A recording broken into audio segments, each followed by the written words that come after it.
બેઠક દરમિયાન દાવોસ ખાતે વર્લ્ડ ઇકોનોમી ફોરમ 2026માં માનનીય મુખ્યમંત્રી ભૂપેન્દ્રભાઈના નેતૃત્વની ગુજરાત સરકાર વતી નાયબ મુખ્યમંત્રી હર્ષભાઈના વડપણમાં એક ઉચ્ચસ્તરીય પ્રતિનિધિ મંડળ એ ત્યાં ભાગ લેવા પહોંચ્યું હતું. સમગ્ર અહેવાલ માનનીય હર્ષભાઈએ આ બેઠક દરમિયાન મૂક્યો. જે પ્રકારે એક વિશ્વાસનું પ્રતીક સમગ્ર વિશ્વમાં મોદી સાહેબના નેતૃત્વમાં ભારત બન્યું. ભારતને જોવાનો નજરિયો માનનીય હર્ષભાઈ જે પ્રકારે વાત કરી એ પ્રકારે એના પેવેલિયનો એમાં જે પ્રકારે ધસારો હતો, બેઠકોની અંદર જે પ્રકારે ભારત માટેની લાગણી હતી, વડાપ્રધાનશ્રીનું દૂરંદેશીપણું અને ભારતને જે પ્રકારે વર્લ્ડમાં એક સ્ટેજ બનાવ્યું છે એની પ્રતીતિ એ આ દાવોસ ખાતે થઈ. એના માટે વડાપ્રધાનશ્રીને પણ વિશેષ અભિનંદન આપ્યા. ગુજરાત રાજ્ય પણ એક ડેસ્ટિનેશન, વિકાસ અને શાંતિના પ્રતીક સ્વરૂપે અનેક રાજ્યોના પેવેલિયનો હતા, પણ આપણું રાજ્ય એ વિશેષ ઉભર્યું છે ત્યારે અલગ અલગ સોલાર હોય, આઈટી હોય, સેમિકન્ડક્ટર હોય, ટુરિઝમ હોય, ઉદ્યોગ હોય કે ઉર્જા હોય, આ ક્ષેત્રે વધારે પડતું ગુજરાત પ્રત્યેની દ્રષ્ટિ એ વર્લ્ડ ઇકોનોમી ફોરમમાં જોવા મળી છે. અન્ય રાજ્યોની સરખામણીમાં ગુજરાત માટેનો ભરોસો અને વિશ્વાસ માનનીય મોદી સાહેબે શરૂ કરેલી યાત્રા આજે ભૂપેન્દ્રભાઈના નેતૃત્વમાં જે પ્રકારે ચાલી છે, વિશ્વએ પણ સ્વીકારી એ પ્રકારની આખી વાત એ માનનીય નાયબ મુખ્યમંત્રીશ્રીએ મૂકીને નાયબ મુખ્યમંત્રીશ્રીને એના વડપણને આ પ્રતિનિધિ મંડળને મંત્રીમંડળે અભિનંદન આપ્યા અને માનનીય મુખ્યમંત્રીશ્રીના માર્ગદર્શનથી જે પ્રકારે આપણું પ્રતિનિધિ મંડળ ત્યાં પ્રતિનિધિત્વ કર્યું એટલે મુખ્યમંત્રીશ્રીને પણ વિશેષ મંત્રીમંડળ દ્વારા રાજ્યમાં ભવિષ્યના રોકાણોની તકો માટે અભિનંદન આપવામાં આવ્યા છે. રમતગમત ક્ષેત્રે પણ ગુજરાત એ માત્ર વેપાર પૂરતું નહીં પણ વિશ્વકક્ષાનું માળખું ઊભું કરવા જઈ રહ્યું છે ત્યારે રોકાણકારોનું ધ્યાન કેન્દ્રિત કરવામાં પણ ગુજરાત એ સફળ રહ્યું છે.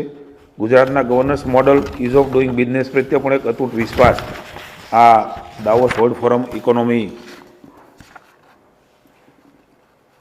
જે ત્યાં વર્લ્ડ ઇકોનોમી ફોરમનું પ્રતિનિધિ મંડળ ગયું એમાં આ પ્રકારનું એક મહત્ત્વનું કહી શકાય એવું ગુજરાત માટે એચિવમેન્ટ એ મળ્યું છે ત્યારે આપણા સૌ માટે હર્ષની વાત છે. માનનીય મુખ્યમંત્રીશ્રી આપણે સૌ જાણીએ છીએ કે અમદાવાદ મહેસાણા રોડ જે પ્રકારે ટ્રાફિકવાળો છે, ત્યાંથી આબુ રોડ આપણે જઈએ છીએ, રાજસ્થાન જઈએ છીએ, ટુરિઝમ છે, વ્યાપાર છે, અવર જવર છે, એ વ્યાપારિક અને સામાજિક અને વ્યવસાયિક એ પ્રકારના રોડને અડચણો ખૂબ આવતી હતી ત્યારે 51.6 કિલોમીટર અડાલજથી પાલા વાસણા સર્કલ મહેસાણા 2630 કરોડ રૂપિયાના ખર્ચે 8 માર્ગી બનાવવા માટેની માનનીય મુખ્યમંત્રીશ્રીએ મંજૂરી આપી છે. એમની પણ વિશદ ચર્ચાઓ થઈ કે એમના કારણે ટ્રાફિકનું ભારણ એ પણ ઘટશે. 4 માર્ગી રસ્તાને 8 માર્ગી બનાવવાના કારણે રસ્તાની બાજુમાં 7 મીટર પહોળો સર્વિસ રોડ પણ બનાવવામાં આવશે. એમાં વિશેષ 8 જેટલા ફ્લાયઓવર મુખ્યત્વે શેરથા ખાતે 2, રાજપુર, ભાસરિયા, જગુદણ, મેવડ ખાતે મળીને કુલ 6 નવા ફ્લાયઓવર, જ્યારે કલોલ છત્રાળ ખાતે વધારાના 4 માર્ગી ફ્લાયઓવર જેનો સમાવેશ થાય છે. આ ઉપરાંત 8 સ્થળો ઉપર અંડરપાસ. આપ સમજી શકો છો કે ટ્રાફિકની સમસ્યાઓનું નિવારણ કરવા માટે માનનીય મુખ્યમંત્રી ભૂપેન્દ્રભાઈએ માર્ગ અને મકાન વિભાગને જે પ્રકારે પ્લાનિંગ કર્યું છે એ પ્રકારે શેરથા પાસે 2, ઇફો કલોલ પાસે 1, કલોડશેર ખાતે 2, છત્રાળ પાસે 1 અને નંદાસણ અને ગણેશપુરા ખાતે 1 અંડરપાસ, એમ કુલ મળીને 8 અંડરપાસ બનશે. આરઓબી હયાત કલોલ જે છે, આરઓબીની બાજુમાં નવો વધારાનો 4 માર્ગી આરઓબી એ પણ ત્યાં બનવા જઈ રહ્યો છે. સંપૂર્ણ કામગીરી ખૂબ ઝડપથી પૂરી થઈ છે અને એમના કારણે ઉત્તર ગુજરાત મહેસાણા જિલ્લાની જે માંગ છે એ પણ સંતોષાશે અને ઝડપથી સેફટીની રીતે ત્યાં આવન જવન થઈ શકશે, જેનાથી વિકાસની પણ શક્યતાઓ આ તમામ વિસ્તારમાં વધારે તકો પ્રાપ્ત થશે. પ્રધાનમંત્રી ગ્રામ સડક યોજના વિશે પણ ચર્ચાઓ થઈ. માનનીય મુખ્યમંત્રીશ્રીએ ચર્ચાઓ દરમિયાન ચીફ સેક્રેટરી જે પ્રકારે રજૂઆત કરીને એમાં એમણે માર્ગદર્શન આપ્યું છે એ પ્રકારે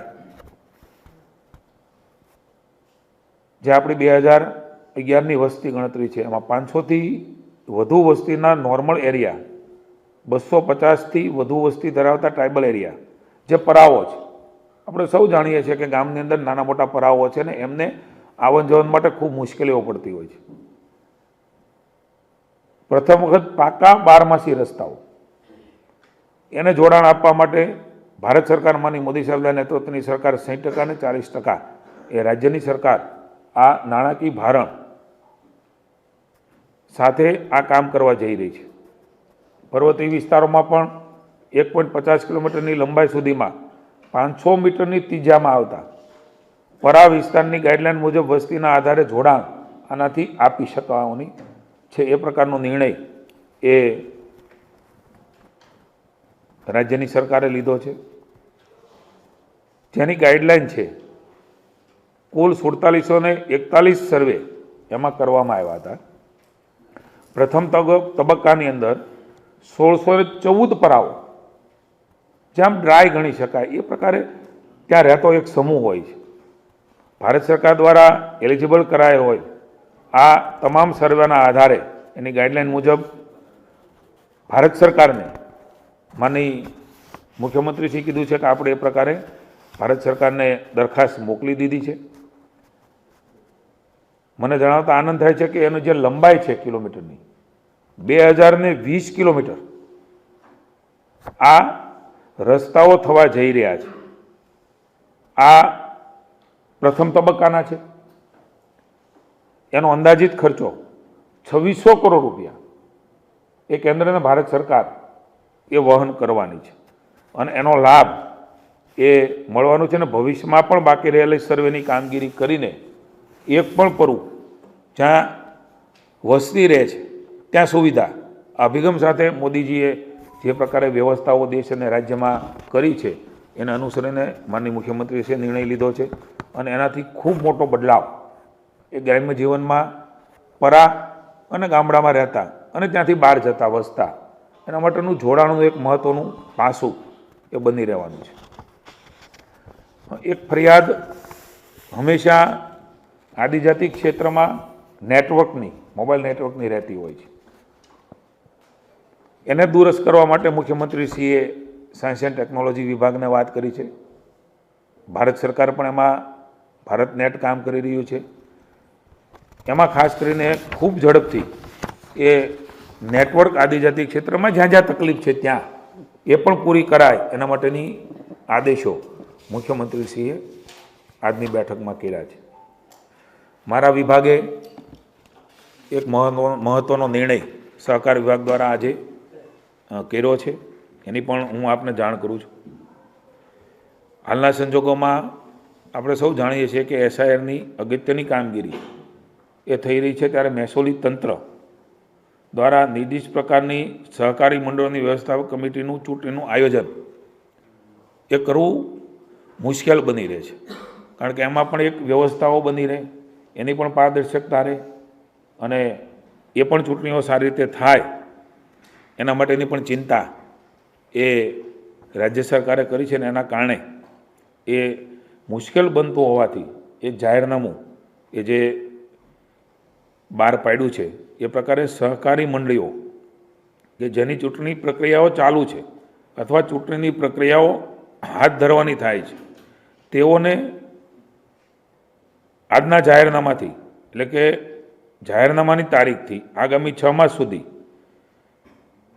સદર અધિનિયમ કલમ 74 ગ તથા કલમ 145 ક થી વની જોગવાઈમાંથી મુક્તિ આપી અધિનિયમની કલમ 74 ગ હેઠળની તમામ પ્રકારની નિર્દિષ્ટ પ્રકારની સહકારી મંડળીઓની વ્યવસ્થાપક સમિતિની ચૂંટણી પ્રક્રિયા આ જાહેરનામાની તારીખથી આગામી 6 માસ સુધી યોજવામાંથી મુક્તિ આપવાનો નિર્ણય એ પણ મારા વિભાગે આજે જાહેરનામાથી પ્રસિદ્ધ કર્યો છે, જેની પણ હું આપ સૌના માધ્યમથી સહકારી ક્ષેત્ર સાથે જોડાયેલા સૌ લોકો, સામાન્ય જનતા અને આપને પણ જાણ કરતા માટે મેં આ વિગતો આપને આપી છે.